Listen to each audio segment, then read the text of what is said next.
I believe it was last July, I went to my first apraxia conference. I've been coming to PWS conferences for 7 years, ever since Jaden was born, but I finally branched out a little bit, and I went to a conference that addressed one of my child's specific needs, which is apraxia.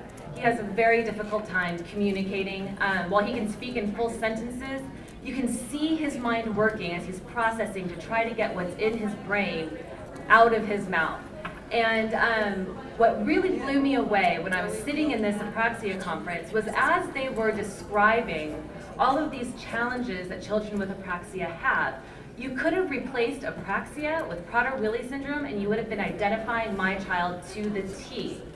In today's presentation, I asked Ms. Brigger to come and join us. She is a teacher at the St. Rita's School for the Deaf. She is the only person in the country who's developed a curriculum specifically addressed the learning needs of children with apraxia.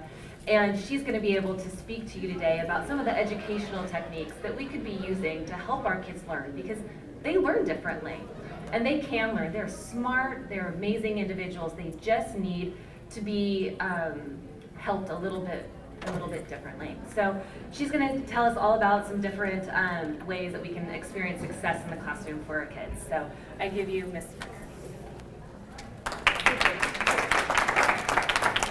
Good morning. I feel really honored and to be able to talk to you and to a whole different group of parents and that I get to need. And all of us have one thing in common. All of our children need language. And language is essential to our success in the academic environment. Now I'm not really good at doing things two at one time. So, but what I want to talk to you today about, a lot of the children that I have, all of my students have apraxia. They also might have some other diagnosis, but they have severe language issues. But very often, some of them are able to talk. They might even be understandable, but there were earlier problems that are causing problems down the road that aren't always addressed. So what I want to discuss today is that when there is an early developmental delay, and especially when it interrupts language development, how does that affect? Because in those early years, in those first years, when a child is developing, we even know that in the womb, language is beginning. Because children are listening, we know that a fetus in the womb recognizes its mother's voice and responds to it. So we know that that wiring begins. In those early years, from actually birth and or even before, all the way up to 7, 8, are very essential years. Now there's a lot of controversy and somebody will say, well, we know that there's more learning goes on, but those years when the brain is wiring primarily, those are sensitive years for language development. And when there's a delay and when there's an interruption in that, then that is going to have an effect that has ripples out that's going to go down further on, especially as higher levels of language develop. Because what's happening is while the brain is wiring, there's an interruption and maybe some things aren't wired in. So what I want to talk to you today is when that happens and when there is a language disability and when there is an interruption, how can that affect the way the brain wires? And if it affects the way the brain is wiring, then is that affecting how the child learns? Not can they learn, but how they learn, because maybe we're not teaching them correctly. And if it does affect how they learn, and they're not going to be learning typically, then how do we change what we do? And the good news is, you don't have to reinvent the wheel. The good news is it's really already out there. It's just getting people to recognize that we need to do it. So we know that language is a key component to academic success.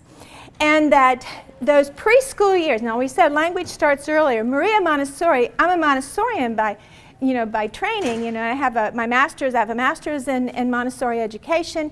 And even though the students that I teach, I pretty much am not a pure Montessorian anymore. They've changed a lot of what I do.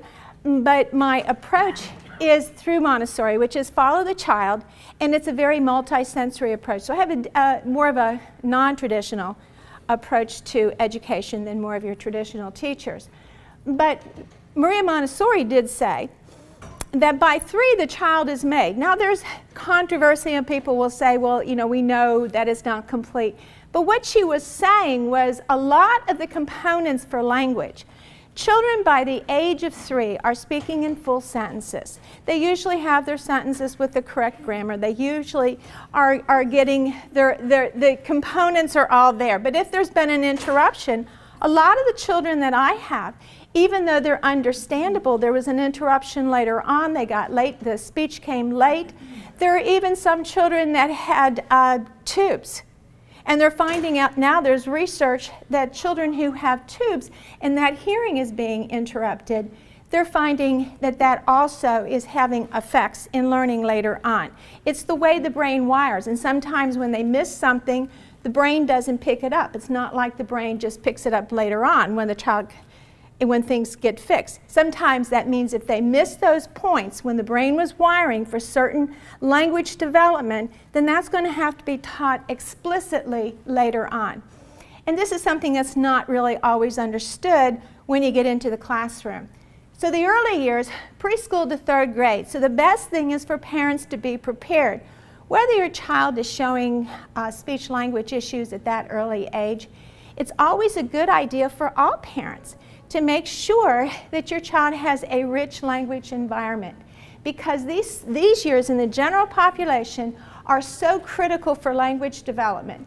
These are the years that are going to lay the foundation for academic success, and that's for all children. So these are really critical years. But what happens if there is a breakdown in the system? And some of the problems can be, if you've got a severe problem early on, and even some that aren't so severe and aren't even being detected, there's a 90% chance, according to some statistics, that the children who are still struggling in 3rd and 4th grade, and this is out of the general population pretty much too, but if they have a language disability, it's even more so. If they're still struggling in 3rd or 4th grade, there's a good chance that they're never going to be proficient in reading.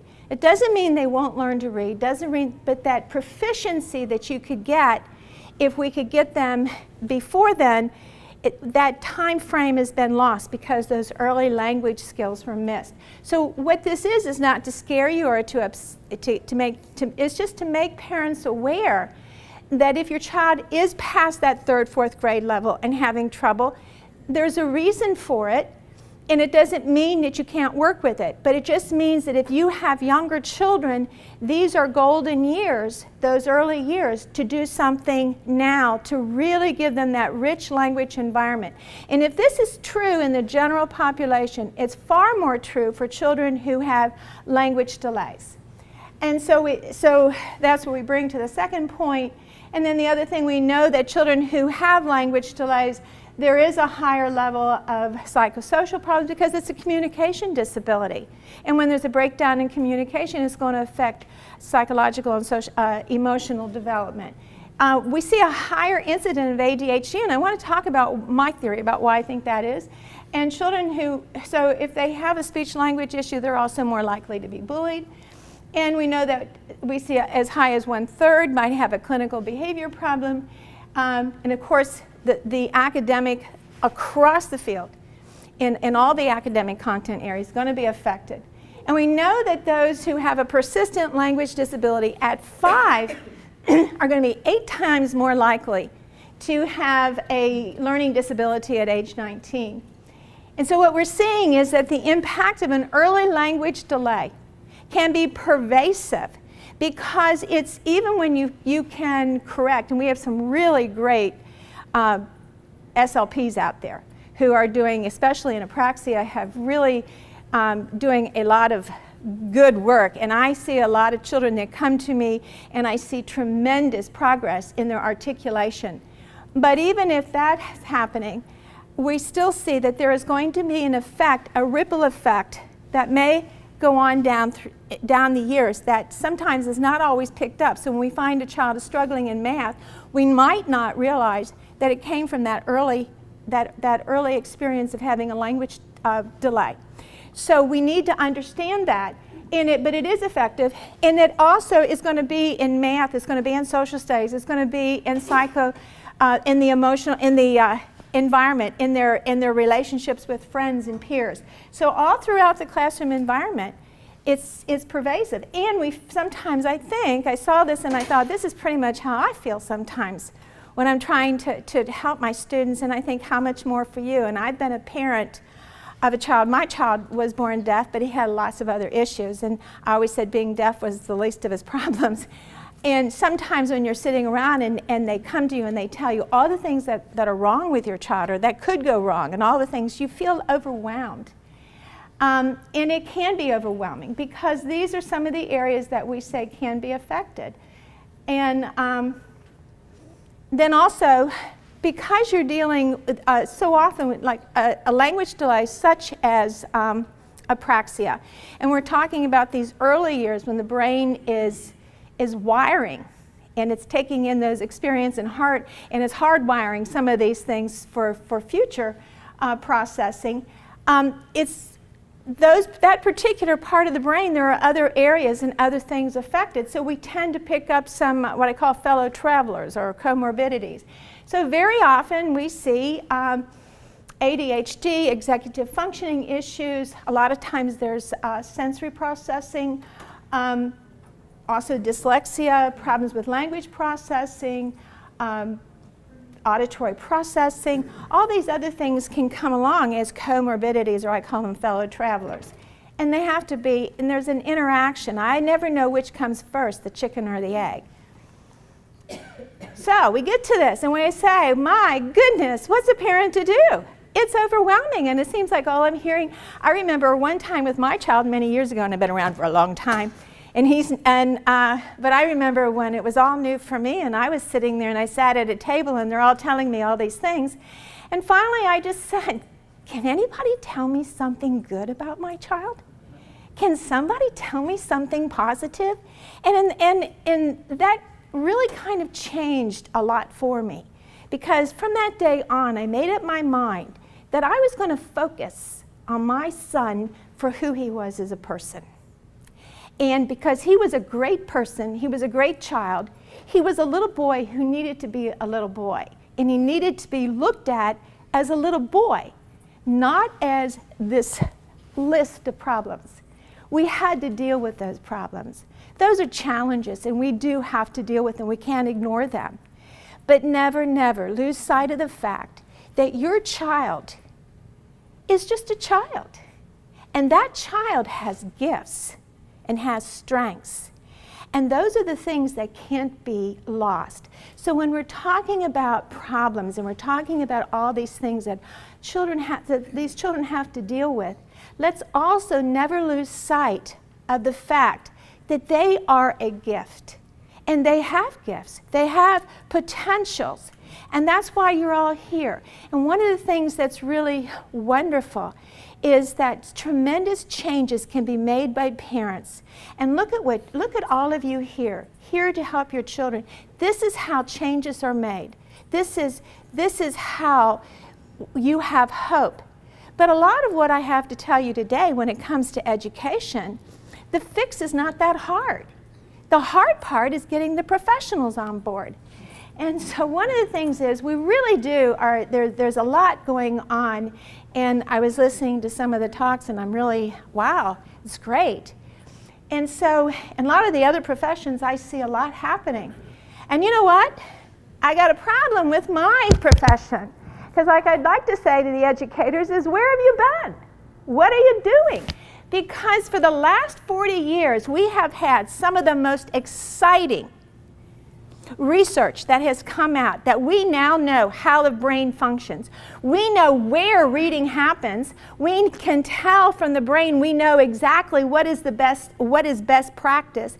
We know how children learn, we know how they process, and unfortunately, and a tremendous amount of first-class information is coming out to educators, written, if they just read it and apply it, that's coming out by educational researchers. Unfortunately, in a lot of parts of this country, it's just not getting into the classroom.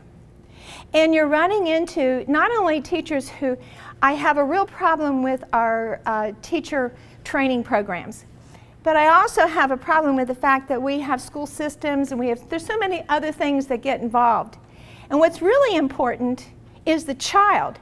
This is a child's life. And so often, so much time parents are spending during those important years, those really critical foundation years, are spent arguing with school districts to get appropriate practice and appropriate teaching methods. And that can be very frustrating. So after struggling with this for a time, and I do consulting, so that means not only do I represent my students who come to us from different school districts, but I also, since I do consulting, I have helped other parents. And I work with an advocate who is trying to help parents. And so often, it's so frustrating what we come against, and it doesn't need to be. But what we do know, and that's why my whole thrust is just to go out to the parents, because what I have discovered in sitting in many IEP meetings is that an informed parent is powerful. The more informed you are, because you know what? Just about everybody sitting at that table won't know your child like you do, and they won't know your child's disabilities and your child's weaknesses. So as you inform yourself, and very often that reading teacher sitting there who's telling you your child can't read probably doesn't have a clue why. And if they do, it's really not the real reason. But if you can inform yourself about your child's disability and your child's needs, you are powerful.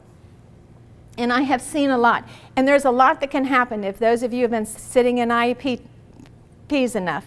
There's a lot that happens that can just be so frustrating. You'll meet, there's apps, sometimes you'll get an absolute, they'll come out and tell you something and it's not true at all. So the more you know about the disability, the more you can inform yourself also on IDEA and on the law. The more power you have. You are a powerful member of that team. And so one of the things that happens is very often parents are intimidated. Well, no, you're the expert. There is no better expert than you when it comes to your child. So informed parents are the child's best defense.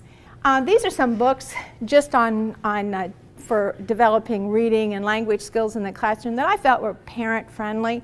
Not every parent, some parents, they're much bigger on getting on the internet. There's wonderful things on the internet. If you're a more visual person, YouTube has some excellent material. This bottom one down here, Starting Out Right, A Guide to Promoting Children's Reading Success. I've run out of them, but I had several of them. It was put out by the National Research Council. It's really good for parents, and it goes on up, but it has activities and understanding things that maybe you might be able to share with your child's, even with your child's teacher, or you can use at home. So the three questions again that we're talking about is that if there's a language disability early on, it's going to affect the processing. And how does it affect the processing? And if it does, is that going to affect learning? And if it affects learning, is that going to teach, what about methodology?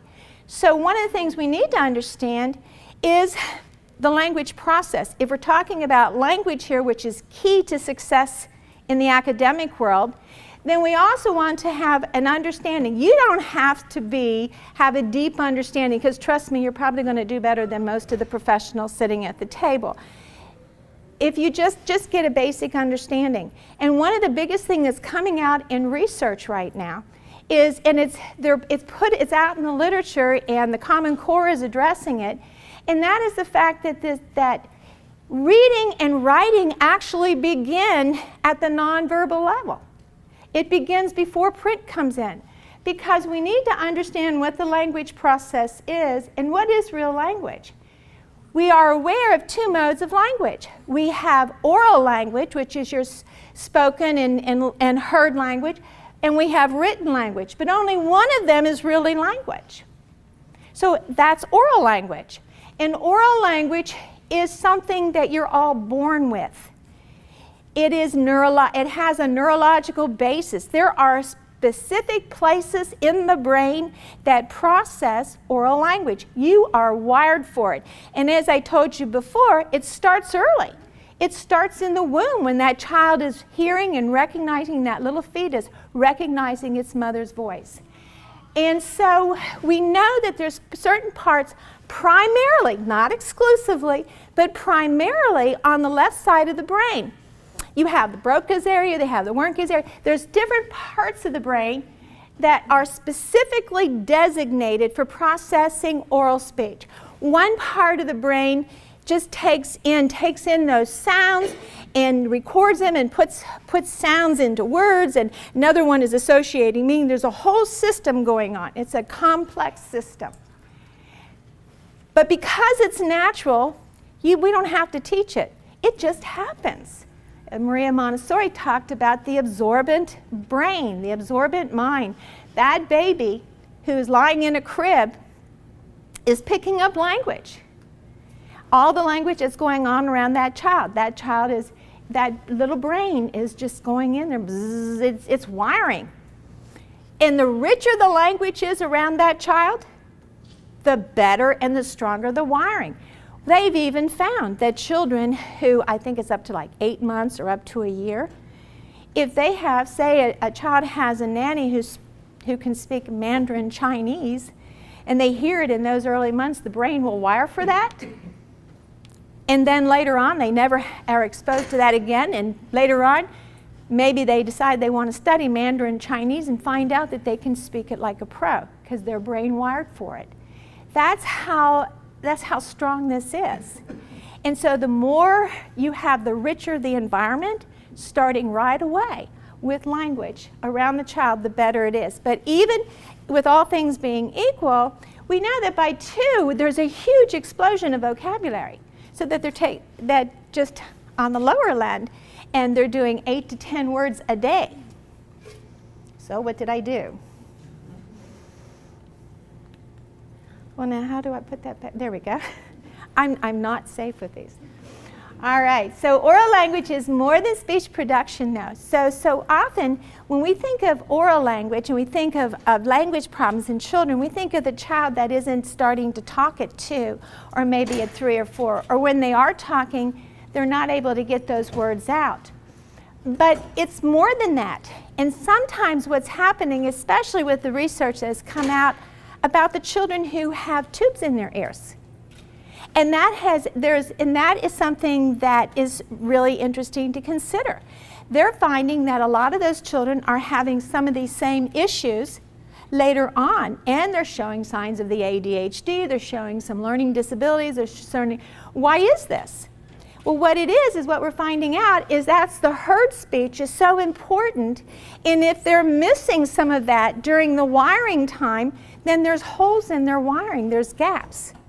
And they're not associating that with the fact that they have found the brain doesn't compensate. If there was something interrupting at the time the brain was wiring for a particular part of the process, it doesn't make it up, it just doesn't get in there. What that means is that a forever problem? It doesn't have to be. It means that later on when we recognize there's problems, that we're going to go back and we're going to teach and wire from the outside what didn't wire automatically in the early days. So the language processing system then is an input-output. It's not just output, it's not just speech. It's input, it's a lot of that listening. So we have the expressive and the receptive, speaking and listening. A thing to remember now, if language is oral language, and we're talking about language before print, what we need to remember is there is no reading module in the brain. There's no part of the brain designated for reading and writing.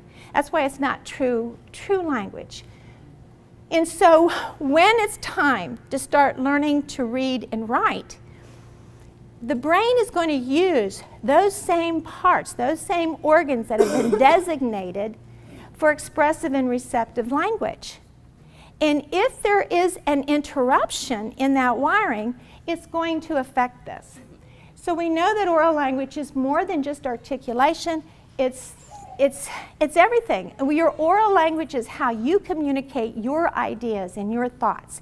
It's how you take in what other people are telling you and how you organize your memories and how you organize and are able to file that and retrieve that. That language comes in with all that. So oral language then precedes written language, but it's the foundation, as we said at the beginning. It lays the foundation. It's a very complicated process. But if there is, and so it takes in, when you go to speak, you get a thought and you think, I think something and then I say it. But there's a whole lot more involved. For every word you say, there's been a whole process where the brain retrieved the memory of the sounds and put the sounds in the correct order. And there's a whole process where that goes into place, and this is where apraxia comes in because the breakdown is there, where it sends messages to the mouth and to the tongue, to the breathing, and if it's not getting the correct messaging, there's a breakdown in the system. So whenever there is a breakdown, same thing with the herd, you have a similar, very complicated messaging system. Another thing to remember, just as we're here, is that when you are dealing with herd speech or when you're speaking in oral language with sounds, the sounds are what we call co-articulated. So if I say to you the word cat, it comes out as a single burst, cat. You're not hearing k-at, you're hearing cat. Those sounds overlap and blend together. Children with apraxia have a hard time with that, but that's not going to show up until later. So that child might be identifying those individual sounds, k, a, t. I show them picture cards, they get them. But then when I take them on the first grade level or second grade level, suddenly I find the child that was doing so well with identifying sounds isn't able to put them together. Why can't he read a word? He knows the sounds, he's sounding them out, but he can't blend them. Or if he hears a word, he might not be able to hear that k, the a, the t. So when he goes to write it, all he heard was cat. My point here is I feel part of that has to do with the wiring. And so again, we see that there's this relationship in that learning to read begins with sound, not print. And one of the most important parts of phonemic awareness is phonemic awareness. This is in the general population for all children, but really so for a child with a language delay. And so that's why early on, as early as you can, you want to be reading stories to them. You want to be rhyming. Music is great. All those things are really good experiences, hearing that music, hearing songs, reading to them. And also, one of the things when you read, be sure that you kind of give them an idea what the story is and let them enter in and ask questions. And an important thing is conversation with your child. I have something in my classroom where we just call community. Because all my kids have communication disability. They all have a problem with language. So when I start off, most of them just sit. They can't do it. But over time, as we do our community and we learn to talk, they learn to have conversation.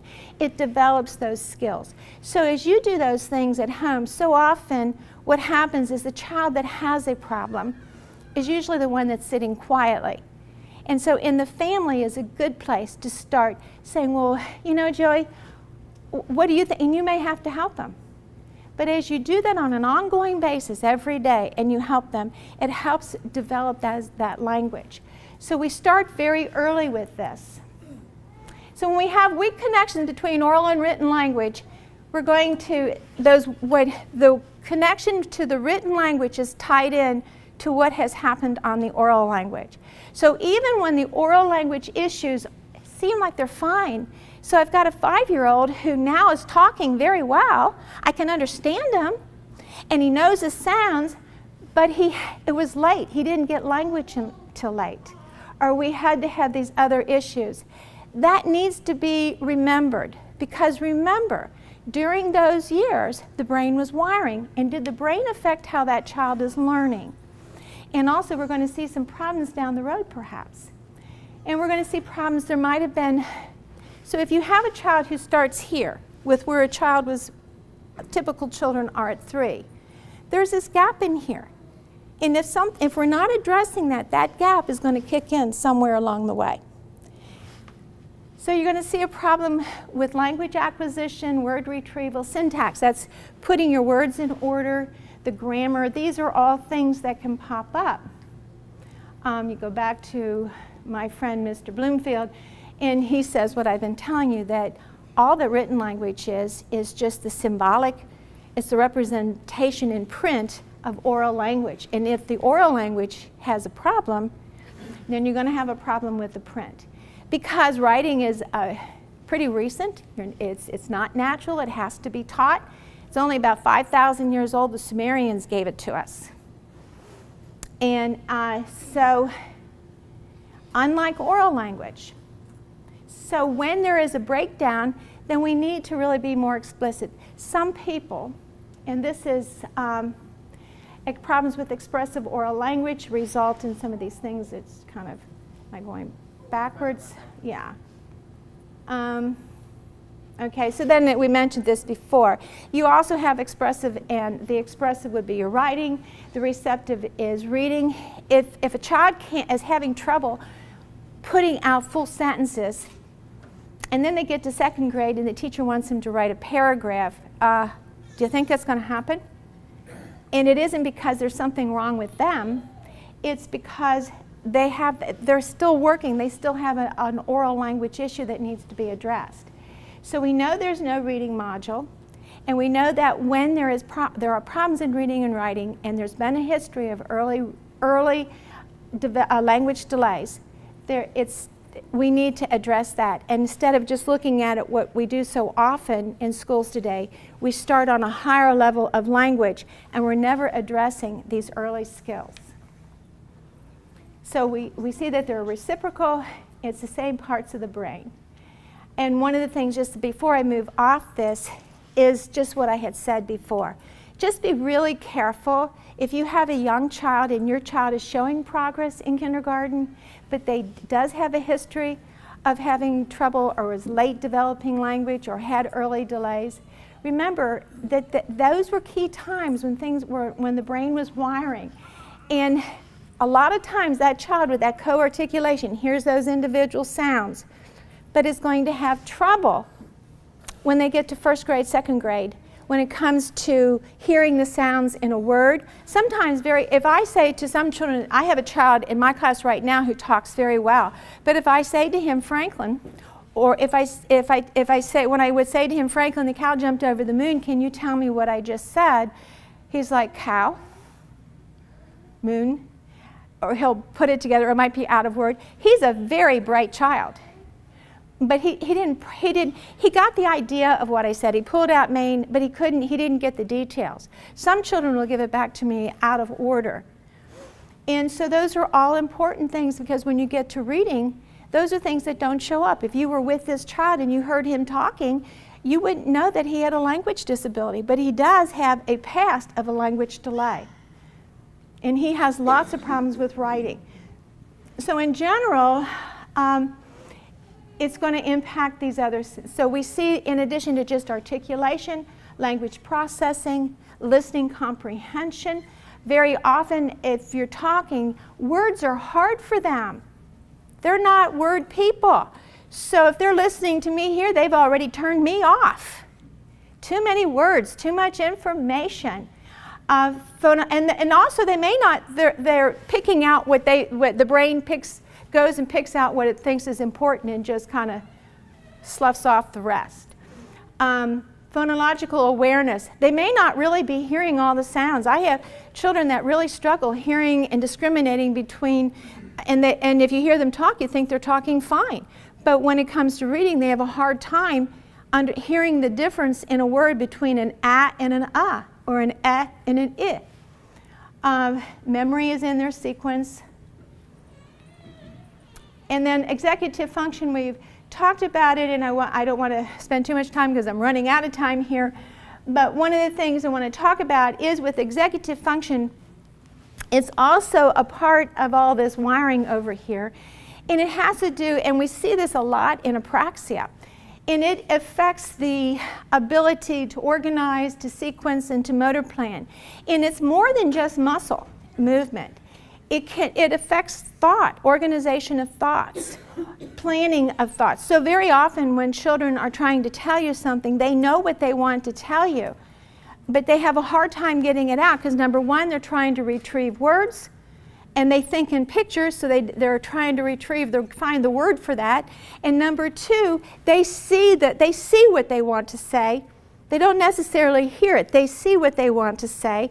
And so that doesn't come, and they don't have good organizational skills. So they don't get their thought out in the correct order, and they have a lot of problems with that. Oh, I did it again. So what did I do? How did I get that back? Oh, there we go. All right, I'm really dangerous with this stuff. All right, so these are some other things that you can see if there are problems with executive function, which so often goes with the language, is they're going to have a hard time focusing on what's relevant. Or if they're reading something or you're talking to them, they'll pick on something. They may not pick on what you're trying to talk about. They pull things out. So they're not hearing. They miss a lot of the important details. Transitions are very difficult. Going from one thought to the next thought, going from one action to the next action, staying on task, completing work. And what I said, the remediation for a lot of this is education. And part of it is recognizing that one of the things that has happened is while these children had trouble early on with language, and it might be on a level that you weren't picking up. It might have been processing how they were hearing.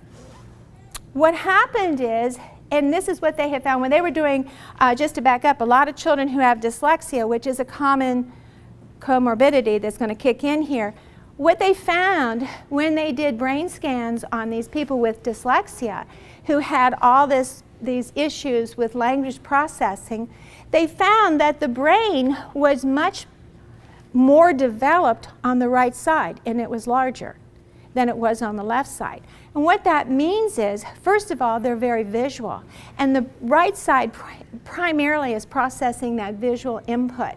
So most of what happened, while they were having trouble processing early on, and they were having trouble wiring, and there were breakdowns in the wiring, the brain was wiring, it was wiring and using visual. So the brain's compensating. And so we find that these children are very visual. And many of you, if you have children who have early language issues, if you look, you'll probably say, yeah, he's more visual. And he doesn't really listen very well. But he does relate to things that he can see. So they're visual. Their strength is the right side of the brain. And their way of taking in information is from the right side. But when you are visual, you take in pictures. So they have pictures in their head more than words. But if you're looking at a picture, you see the whole product. You see the whole thing. So they don't do well when you're talking in words. It's word, word, word, sentence, sentence, sentence, and we're building up to an idea. Well, they don't do well with that because that's sequential. They see things as a whole. They see things in context. So if they tend to pick the gist. They'll get the big idea. Now, what we find so often is they're not good on details. But we know that that's how they learn. So that means that that's their strength. We need to begin there rather than where traditional education starts, which is left brain thinking, which is more sequential. I teach this thought and then I teach this thought. And unfortunately, teaching language skills, teaching reading, very often in the early years, especially when you're working anything with language, it's sequential. Oh, I did it again. I can't. All right, so traditional reading programs we find are not, and this is really a frustration. I belong to the International Dyslexia Association, and it's like they come out with publications, and it's always in there. It's the frustration of just trying to get the schools and trying to get the educational community to come along with what the research is saying. Because the traditional reading programs and even the remediation for children who have a language disability are just not effective. And even when we've had CORE has come out and they've used research showing how important those early language skills are, those oral language skills, and the phonemic awareness, the phonological awareness that are just sound before print. And they've included it in the core the core standards, but unfortunately it's not intense enough, and it doesn't it doesn't go deep enough for children who have a language disability. And the programs, they also move too fast. And it's at this point, I think I'm just going to jump in with this little statistic. And that's the fact that when you're dealing with the children, and we have children who have a language delay, but let's just look at the general population. Where in the general population, we know everything is set up for half of the population and ignores the other half. Because a good half to 60% of the population, when it comes to learning written language, the brain automatically adapts. They have good left brain processing, and they don't even know when they learn to read. It just happens, and the brain just learns to adapt. And so they don't have a problem with reading. And so reading instruction for them can begin at the meaning level because they haven't had these issues with foundational skills. But because it is not natural, a lot of brains that are wired a little bit different and aren't as strong on the left side, because all of us are either strong right, more efficient right brain processors or more efficient left brain. We all have that somewhere. Most of us are a little more of a mix. But for those who have a little more are a little not as strong on the left side, what we find is they don't adapt as well. Their brains didn't adapt as well, and they really do have to be taught specifically reading skills. Unfortunately, a lot of times that's not being addressed in the schools, which is why America has a reading rate of 5th grade. Their reading level is a 5th grade reading level. That is very shameful. What is really more embarrassing is a couple years ago I was at a workshop and discovered that the Ohio Department of Education, their website, these are the educators, the reading teachers, their website is set at a 6th grade reading level. And that's your reading teachers. So that's really scary. So does that tell you that maybe we need to change how we're teaching reading in America? We do know what works. That's what's really frustrating. We know what works. But we're stating, this is another good book for parents to have. It's Overcoming Dyslexia by Sally Shaywitz. And in that book, she's just basically saying the public schools just aren't doing their job. And what she says is their remediation, it tends to stabilize, it keeps it from getting worse, but they really don't solve the problem because they're not dealing with it on the level where the child is at, where the problems arise, which we go back to these oral language skills that need to be taught, and maybe we're never taught.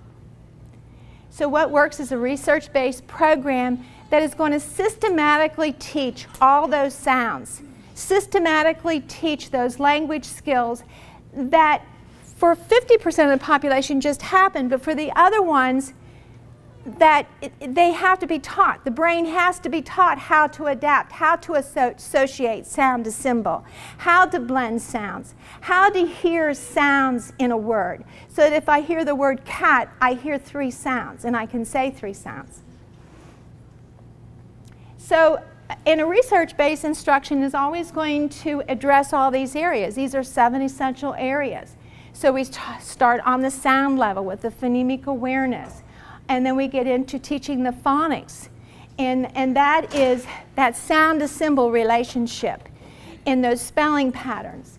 And then fluency, because one of the things that happens, you can get a child and they're decoding, but it's sound by sound, and I get this word, and then I sound out this word. What happens by the time they get to the end of the sentence, they don't know what they've read.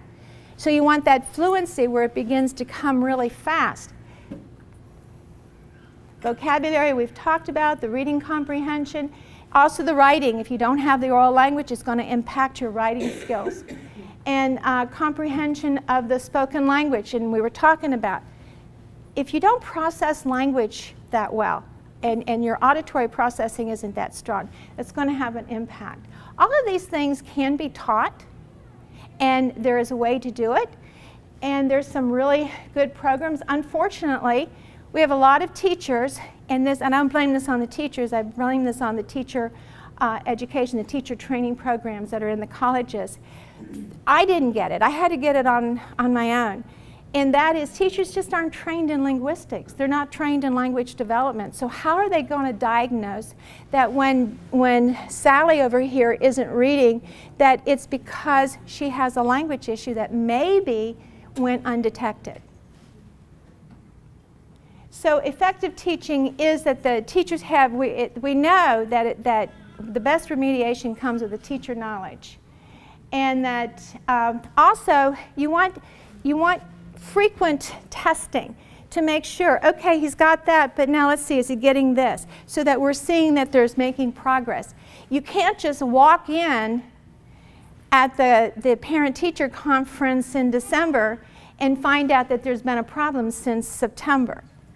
You want to know all along. And when there is a problem, when a teacher comes and says, well, he's not reading, what you want to say is he's not reading why. And if he's not reading why, then what are you going to do to fix it? And what you're going to do to fix it, why is this going to make it better? Because what happens so often, we have set things that we say this is going to work, but it doesn't necessarily address what is really happening with your child. So the instruction type that you want is going to be explicit. Every concept is taught. It's systematic, so the entire system is taught. And it's cumulative, so that there's constant review and we're building. It's multisensory, it's sequential, and it's data-driven. These are the areas that you want to look at. These are the key areas. Phonological awareness, that's that sound sensitivity, that automatic accurate letter naming, letter sound associations, word reading accuracy and fluency, passage reading fluency, and comprehension. How are we on our, okay. All right, what are some research-based programs that are out there to train teachers? And a lot of it has to do with what part of the country you live in. Where I am in Cincinnati, we have an excellent, it's called the Marison Center, that teaches Orton Gillingham. So we have that available to us. But I was doing consulting in Columbus a number of years ago, and we were trying to do some teacher training there, and there wasn't any Orton Gillingham available, but they did have a school there that was training in Wilson. So it just depends. I was out in Los Angeles a while back, and we were looking for something and discovered that they have Linda Mood Bell out there, which works. Linda Mood Bell is excellent. I've been trained in that also. It's a wonderful method. Sue Barton, and she travels. She comes in different places and trains teachers. And this is one of the things I want to talk about, disability and learning style. This is where teachers, I think, we come in, and we need to come in differently. When I look out at my classroom, I don't see Johnny with ADHD and Susie, who has really strong sensory processing issues, and the whole group has apraxia. I don't see that. I don't even think about that. It never even occurs to me. I don't start thinking about it till I have to start explaining it to other people. When I look at my class, I see learning styles. Oh, I have a group of children, all of whom have language delays on some level. And I know that those language delays, over the years, these children have taught me something. They don't think like I think. They don't think like the books that I was using to teach them are set up for. They are not left brain thinkers. They're not sequential. Sequencing is the thing that they have a lot of trouble with. And if I'm teaching them language, and language is sequential, I'm going to have to change the way I teach language. I still have to do that sequential, but now I'm going to have to be multisensory. And I'm going to have to help them get some of that information in through other pathways. So the teacher's job then is to discover, how do these kids learn? And what I've discovered about my students is I needed to start learning more about how they learn. One time I went home and I was so frustrated. And I said to my son, who has had a lot of issues, and I said, I just can't figure out what I'm doing wrong. Year after year after year, I get these kids, and I've done everything I know to do, and I just can't get them to get addition. And he says, oh, well, I always had trouble with addition. And he said, the problem is, Mom, why don't you just teach subtraction first? Because if you teach, he said, I got that. He said, when I understood subtraction, I finally understood addition. I'm like, okay. So I went in and I got thinking about it. Subtraction, you start with a whole. And they don't relate parts to a whole very well. So I taught subtraction. Wow, they all did great with subtraction. And then when they got really feeling good and they understood subtraction and we were able to teach the parts through the subtraction, and then I always have visuals. So I always teach math by teaching wholes and parts first. So I teach them what is a whole, and then we work with subtraction. If I take a part away, and that's how we do that. So I have the whole system now that I do for teaching math. But it was so simple. You didn't really have to know a whole lot. It was just somebody who'd been there who was able to tell me, you know what, you're going about this in the wrong way. Because I learned to teach, and I myself learned, that we taught addition first. But that's why they didn't get it. So ever since then, I always teach subtraction first, and I've never had a problem with my kids learning addition since then. So it's just a matter of adjusting my teaching to how they process in creating an environment. One of the things is because... Question. Yes? Before you go too far, the last slide you had up with all the assessments for language, Uh-huh. do you think it would benefit our community to take like one of the tests and run them on a bunch of young students with Prader-Willi syndrome to kind of get a baseline to see how our kids function in language? I'm just thinking like from a research perspective or how we can... I think that would be excellent. I think it would be good. It would give you a lot of information and give you... And the reason I say that is because, so my son is 12. Mm-hmm. I'm also a special education teacher, and we learned this very late. So this presentation is amazing. I wish I saw this 7 years ago.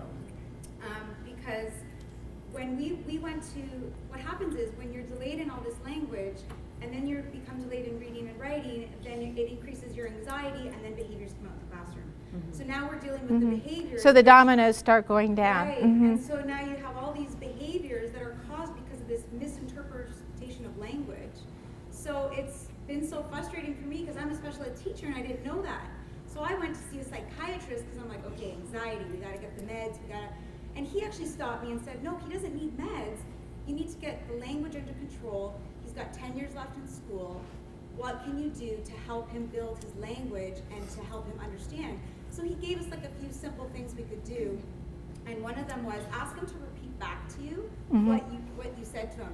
And we've just been doing this for a year now, and half the time he tells us the wrong thing we said. And so we were like, oh my God, all these years. And you didn't pick it up. Right. I had one mother I said something to. I said, well, I think the problem that we're having is your child is weak, the vocabulary is weak. She said, well, no, she's got vocabulary. So this was a child I was working with in consultation. So I just filmed her. And so I said, Kendall, and I showed her, what is this? I showed her sunglasses. Well, those are glasses for the sun. Then I showed her different, so what she was doing is she was giving me, they're really good at giving you descriptions, but she couldn't retrieve the word. And so that was affecting her reading. Right, and it's not even just the reading, it's the oral communication daily. So right. He's trying to communicate to his teachers one and day. Can't retrieve that word and bring it out. Right, and they are trying to communicate, he can't, and he's like, I'm pissed at you. That's basically how he's feeling. So then he has a meltdown, and they're like, we got all these... Well, have you ever been tongue-tied and you can't get the word out? Right. That's everything. That's every day for them. This is going to sound weird. I don't want this to come out the wrong way, but in an ideal world, like our children, most of them who are Prader-Willi are born with language delays, right? I don't think I've met one parent in my 6.5 years of this journey that has a child who spoke when they should. They all have various degrees of language delays. My son doesn't have apraxia, but he has fluency issues. But in an ideal world, in an ideal setting, shouldn't the early interventions and the therapists and the teachers be able to recognize some of these? See, bells and whistles are going off, but unfortunately, we know more than what we're doing. And there's a lot more. The secret, the key is early intervention. The earlier you start, the sooner. But there a lot of times what's happening in the schools is they're not making the connection, what you're talking about. They're not making, the problem, that's like I said, I go back to blaming the teacher training. I think teachers need much more training in language, because when I walked in, I was Montessori trained, and we have, Montessori is very big on teaching phonics and language skills, but it wasn't deep enough. And we weren't given enough understanding to make that connection that when I'm having a problem in print and in written language, how much an early language problem is going to affect this problem. And it's just like research has come out, I guess it's since in the last 10 years or so, that's showing about the children who have tubes, and that there was an interruption in the way they were wiring their heard speech that is showing up, but nobody made that connection. So but something like what you're talking about, in setting up, one of the things, the way I started understanding how to teach was I would stay up late at night, and I remember one time my principal called me and said, because it's a private school, and he lives up on the hill, and he says, "Why are the lights on in your room at 2 in the morning?" Well, I said, "Because I'm still here." I had all their work laid out, and I couldn't figure out why they weren't getting some things, because the children showed me, and it was beginning to see those patterns. And that's kind of what needs to be done. We need to do more recording and a lot of what you're talking about. One of the things I want to get to is when we're talking about, so I do feel that in the classroom we need to look at this as learning style, recognize that there's a change in the way the brain is wired, and that doesn't mean there's something wrong. Bill Gates is pretty much a right brain thinker. Einstein, we have in my classroom, we call it Young Einstein Day. Every Friday is Young Einstein Day, and every Friday I tell the kids, this is your day. We're going to talk about your strengths, which you are. These are people who have done things. So on Young Einstein Day, it's a very hands-on day. We do activities to help them strengthen that visual processing, to make them stronger in the area of their strength. And I also want them to understand that, for instance, they have what they call Deaf Awareness Day at St. Rita's. So for years, I fought that. And I kept saying, we want to have, what about my kids? They have apraxia, they're not deaf. I mean, they're half your school? So last year they decided to have an apraxia awareness day. And they were putting up all this stuff around the school about all the things that can be wrong when you have apraxia. And I'm like, well, who wants to look at that? What kid wants to go and see what's wrong? And so I went around and tore them all down and went through the school and started putting up pictures of Einstein, Bill Gates, Mozart, all these right brain, wonderful creative minds that really weren't very good in school because they weren't wired the way they were taught. And so I think this is an important thing. And we have so many children today diagnosed with ADHD. But how much of that could be solved if we just changed? I have a child in my classroom, and I had him for 3 years. And when I had Petey for 3 years, I don't ever think I saw anything but he sat on a ball because he had to bounce, and Petey hung upside down, and he was moving. Petey never sat still once, but when I stopped trying to make him sit still, Petey did great. He's one of my best students. He's doing very well now because I decided to stop trying to make Petey learn to make me comfortable and just started teaching Petey the way Petey learned. Petey needed to move. I've got another one who was in my class. He's now gone on. He's going to high school. And Jordan would come up, and the chair would just get knocked over because Jordan was standing up, bouncing up and down. Jordan had to move, and I spent so much time trying to get Jordan to stay in his seat. One day I just gave up and said, Jordan, you want to put your chair over there? And he was happy. So Jordan he liked standing at his desk. Later on, as the year went by, little by little, Jordan started bringing that chair back when he was ready. But we did it Jordan's way. When I did it the way Jordan was wired, Jordan started doing really well. And before then, we had all kinds of behavior issues. And I ended up with a kid who had no behavior issues. Because He was wired different than I was. It isn't right for me to expect him to think the way I think. So these are some of the things we see with weak left brain processing. They're hold-apart learners. And they're visual processors. That's their strength. So if you're sitting there and you're talking, I was talking to a child one day. Now, I've been educating my kids. And he goes, Miss Allen, too many words. And he was right. I was lecturing him, and he had lost what I had said. I needed to back up. Visual processing is stronger. Problems with sequential tasks. If you're going to ask a child to do something and it's a sequential task, and then he's not doing it, don't get angry with him. You're going to have to organize that for him. And also, fine motor problems, that seems to go with it. And one of the things I notice with fine motor, I can see a child when I'll be working with them, and they're writing, and I can tell you where they lost the motor plan, or they don't know how to start it. So all these things are tied in. It's very pervasive. They're concrete learners. They're not going to do well with inferences or abstraction. They need that multisensory input, because so much of what we do in education is auditory. But they do pretty well with taking it in kinesthetic. They take it in visually. And so we need to give it the way they learn.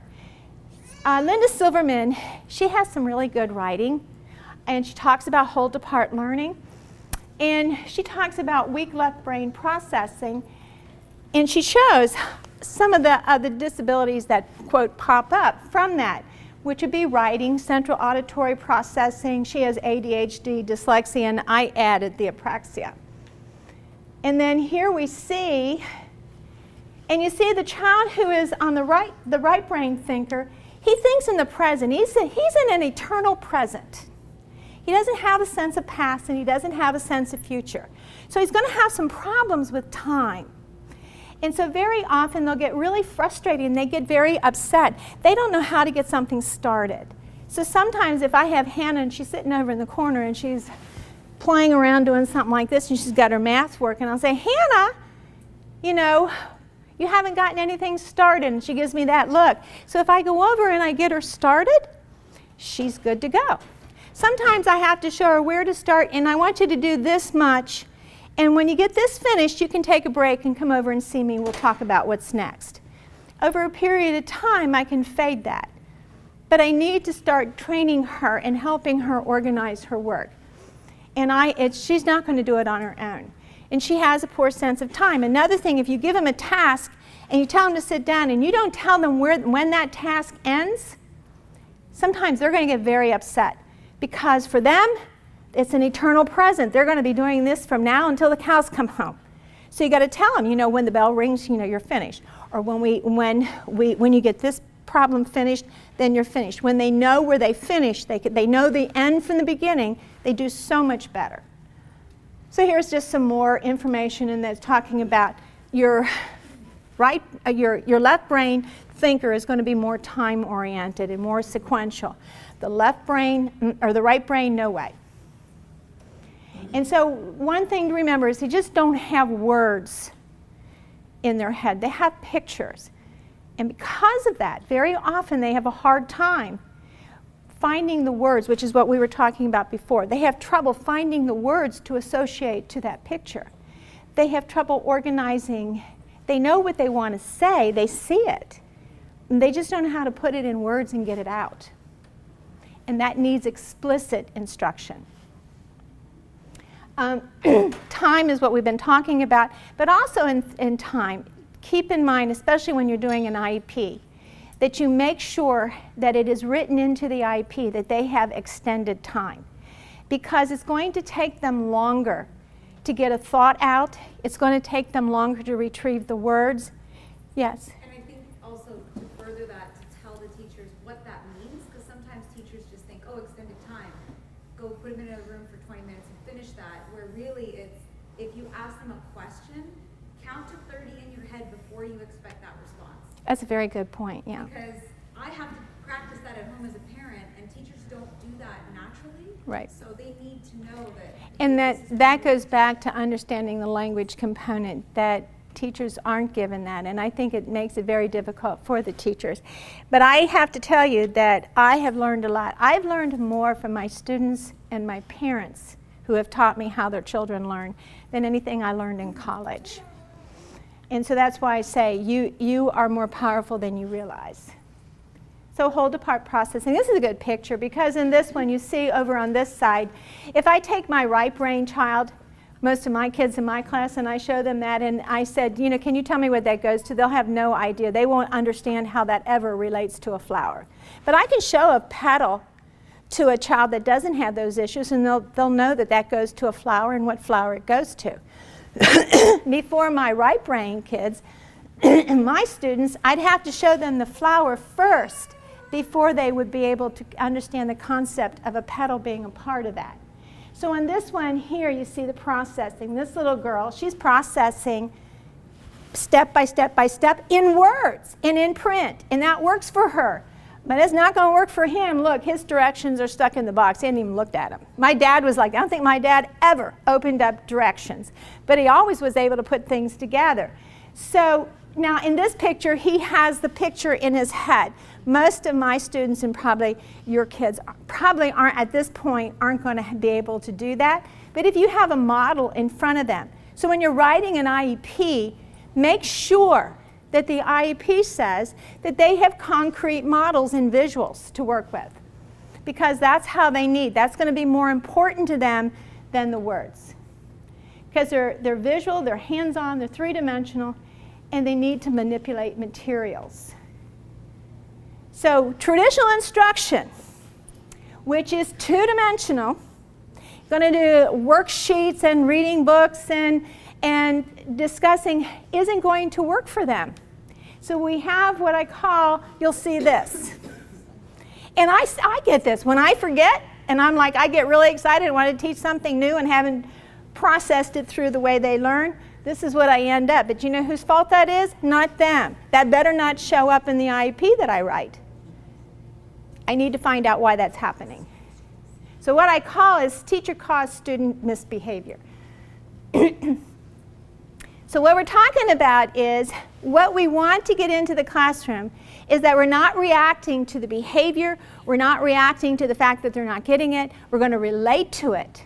In the relating, we want to go back to how does this relate to the early language issues and also how they're wired, because now they're wired this way, they're thinking this way, and why when it's so easy, for instance, take the math issue, just changing the order in which you taught subtraction and addition. That wasn't very hard. It isn't, we're not reinventing the wheel. So the traditional instruction isn't going to work because it's designed for that sequential and its strong, word-strong auditory processing. Isn't going to work for these children. Their right brain, the right side of the brain is the strength. That's where they're visual, and that's where you want to start. But it's not, pardon me, excuse me, I don't consider this a disability. This is their gift. We need to treat it like a gift. We need to, just because it's different, it's not the way the books are written. Maybe we need to rewrite the books. But these are all things we see that they're very creative, they're non-conventional, they're curious, they learn by discovery.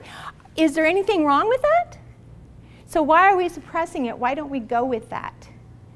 The learning style needs to fit the learner. So we have visual spatial learners. Concrete, they're hold apart.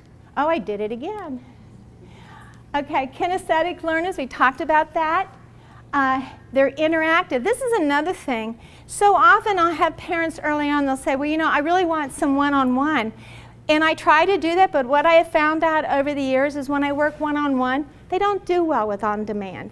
They do much better with a group or even with a learning partner, because when they're having trouble processing, it helps when their friend is getting it and they can watch their friend, and then vice versa. So they're interactive, cooperative learners. So what works? Instruction is language intensive, the systematic sequential that we talked about, and also not teaching the whole thing at one time, breaking it down into smaller chunks. that they can handle. You know, like my class is set up every 15 minutes, we change. So I have one group works with my assistant, and every 15 minutes we move because they need to move. They get a drink of water and then they sit down. Another teacher said to me, well, you're losing so much time. I'm like, no, I'm not. Because if I had them sitting there all that time, in the next 15 minutes, they'd be falling off the chair, they'd be looking around, they'd be shooting spitballs across the room. And so this keeps them busy and keeps them engaged. Multisensory instruction, and we talked about that. If the auditory is weak and one area has a weakness, then let's use the areas of strength and let's bring in information in from multiple directions. So one of the things you also want to do is strengthen those areas. If you know that the child processes better on the visual side, maybe they haven't developed it, help them with that. You know, help them develop their strength and talk about the pictures and what did you see in that picture. And those are all things that we do. Linda Moon Bell has done a lot with that. Materials and activities in the classroom, you just want to refine those skills. Just smelling things and just different ways of taking in information. And that's the Montessori in me, I guess. But hold apart instruction, it's the opposite of traditional. You want to teach the context first. We're not going to teach this and then build and this and that. So if I'm teaching a story, and I'm going to read a story to my students, and I just start reading the story, after the first page or two, they're gone. But if I teach them, first of all, I have to teach them the vocabulary, because the thing you need to remember is their vocabulary is weak. So you want to remember that don't assume they have the vocabulary. Whenever you're doing something with your child, just go over about what things mean and what they are that are in the environment. We just had something recently and we were reading something and nobody in the room knew what waiting was.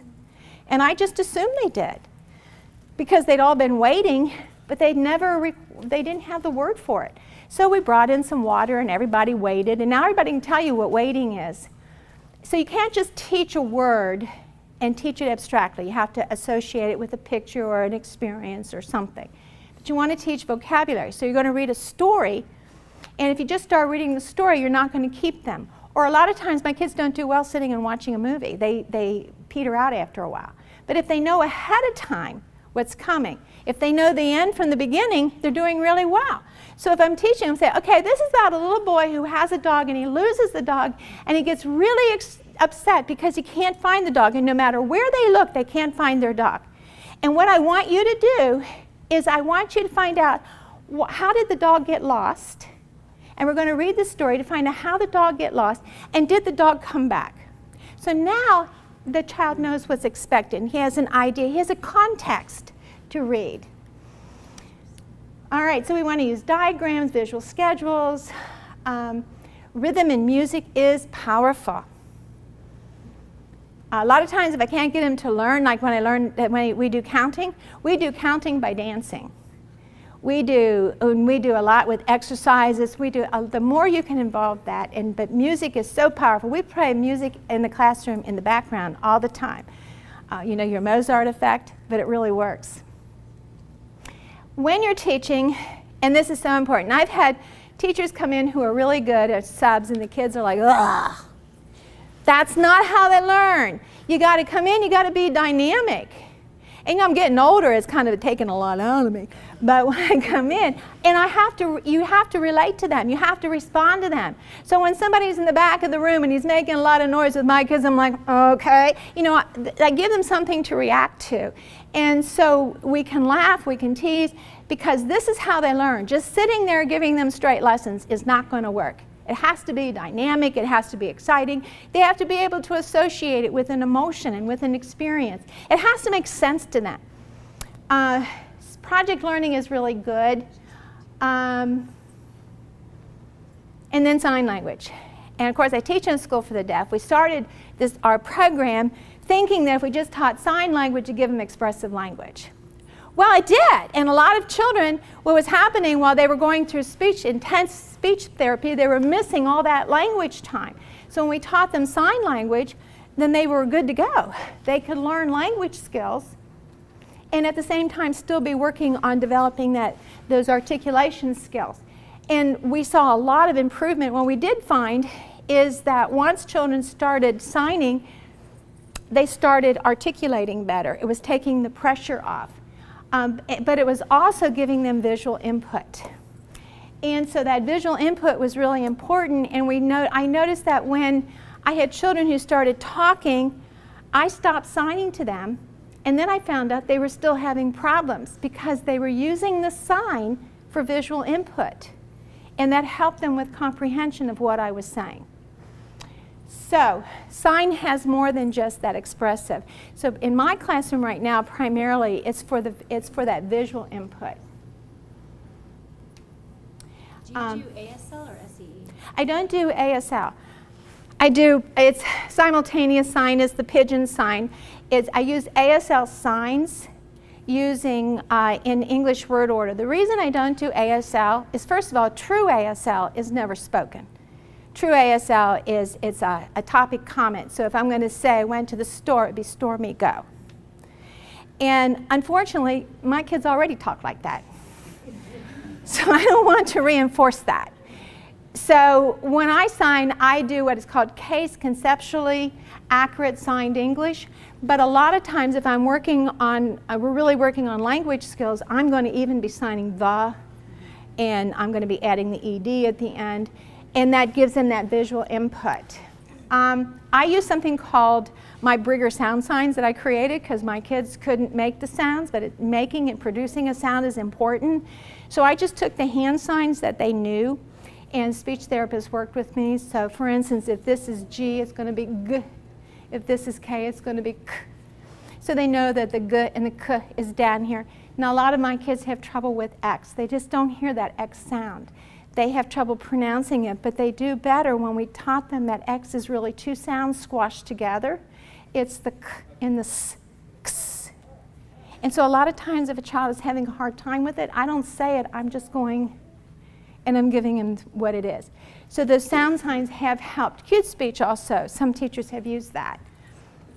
Just that visual input. And this is another thing, they just don't do well with mirroring. So I mean, and do feel free to jump in if you have questions. And that is, I found out that I was teaching children how to sign, and they were all signing like this. And one of the other teachers from the deaf said, "What's wrong with? What are you doing? What's wrong?" And finally, I realized and so I had a deaf student one day, and he got fed up with me because I wasn't catching it. And he walked over to one of my students with apraxia, and he sat down, and he got behind him, and he was showing him. And I thought, well, that was it. Christopher just wasn't mirroring.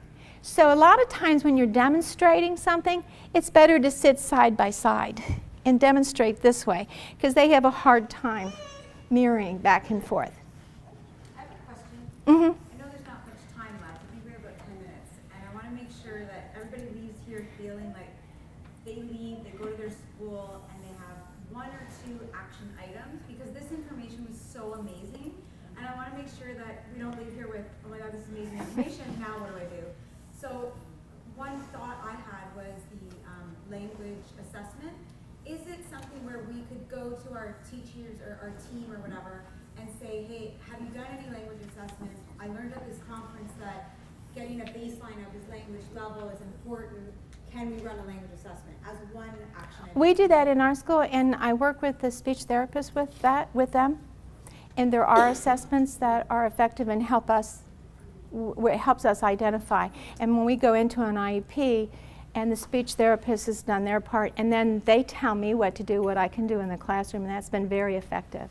And so my question to you is, could you summarize, and I know that's hard to do with all this stuff, but are there 2 action items that you can offer to us that we could take away with us? Well, I guess that is kind of hard to do. But I guess if I was going to tell you something right now, first of all, it's recognizing there is a problem. And it's getting the schools to recognize there's a problem. And bringing out the idea that this oral language the research is out there, so it's there to support you.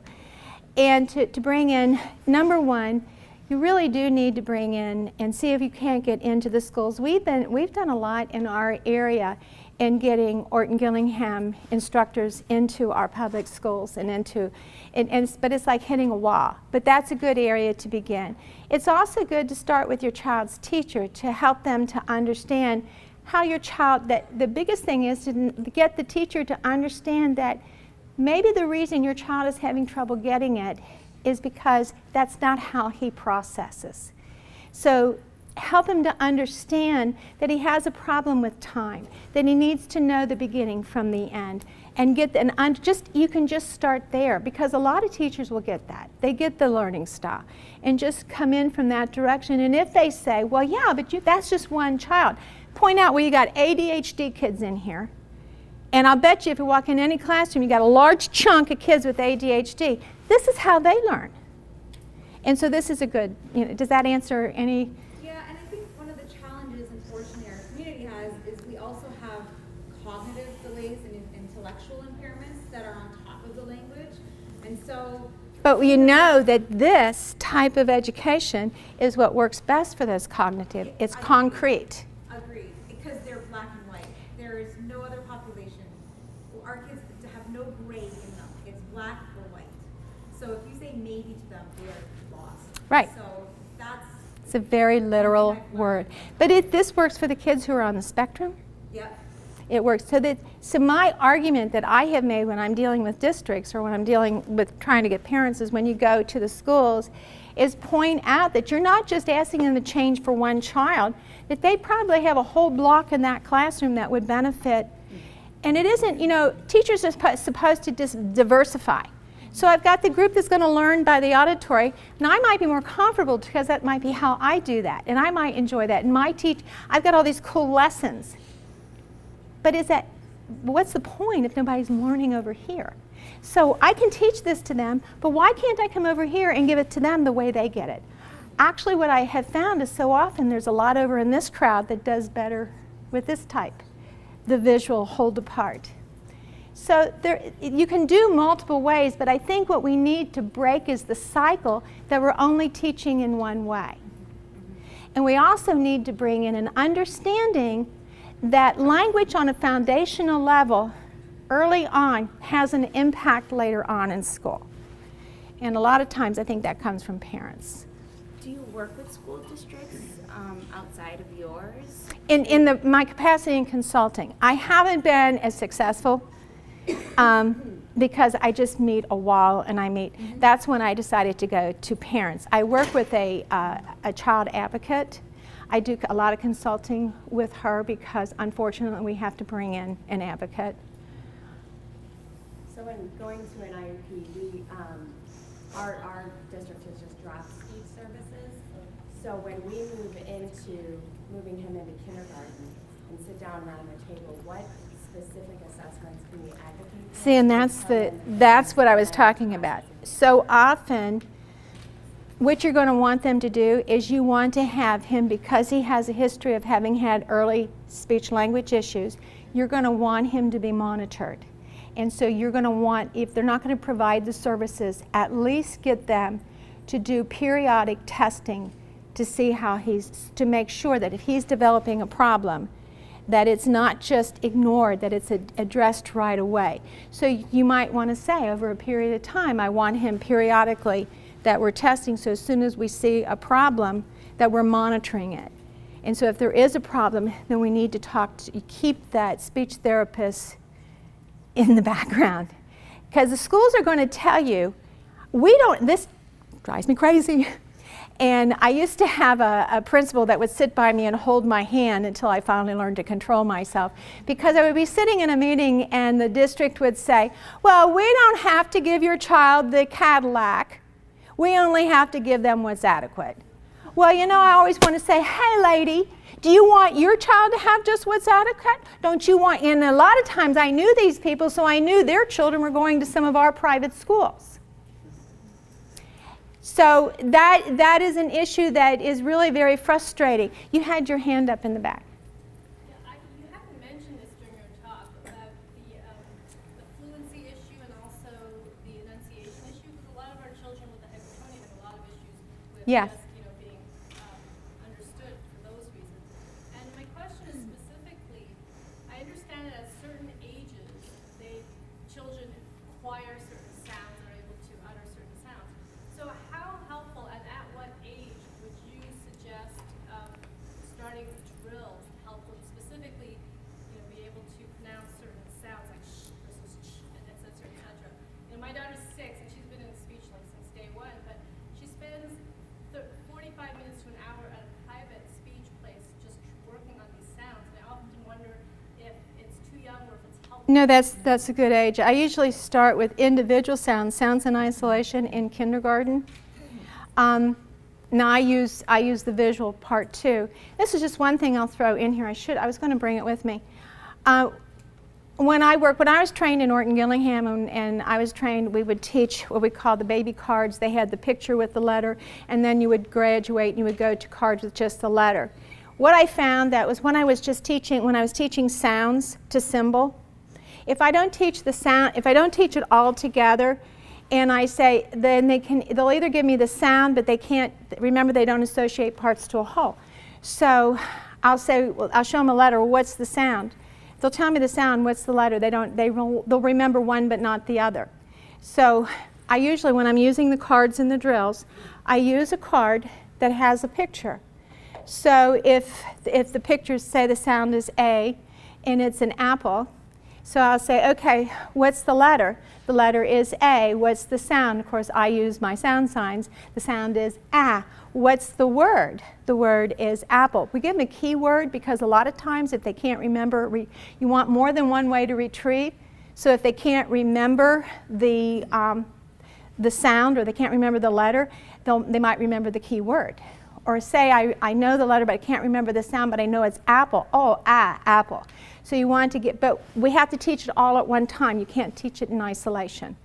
And so I go through that whole process, and I follow that same routine. Now, when I do vowels, they have a hard time between short vowels and long vowels and what it is, and so I give them a visual. So in my class, this is A for apple. This is A for your short E. I for I. So if a child is looking, he can't tell, is that A or it, or he's not hearing it.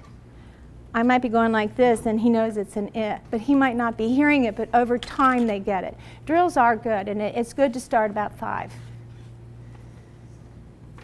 You said a language assessment. Are there specific language assessments that are used, standardized language assessments? Or? Yeah, there are some, and it depends on the level, the grade you're in. Oh, okay. The speech therapists also have some. Ours use, on the early on, they use it's the PAT. There's Oral, written. Yeah, there is that. That's another one. And they all test different things. And so those are all really good, and it's good to get those into the system. So we're talking about they don't mirror. Let's see. Copying from the blackboard. This is just one thing. Just remember, they have a hard time. Remember, they're not going to, they have that working memory issues, and their whole departs when they look at that board.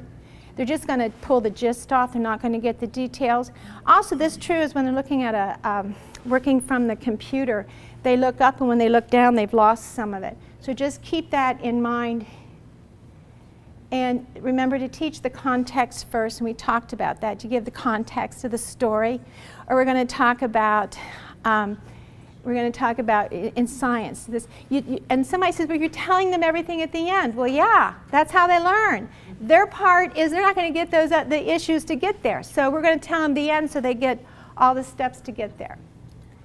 Math, we talked about that. Vocabulary, talked the end from the beginning. So what I said is when instruction adapts to the child's learning style, learning increases and misbehavior decreases. And you can see that in the classroom when you send Johnny and say, go in and clean the room, and he's like, and it's just pulling teeth.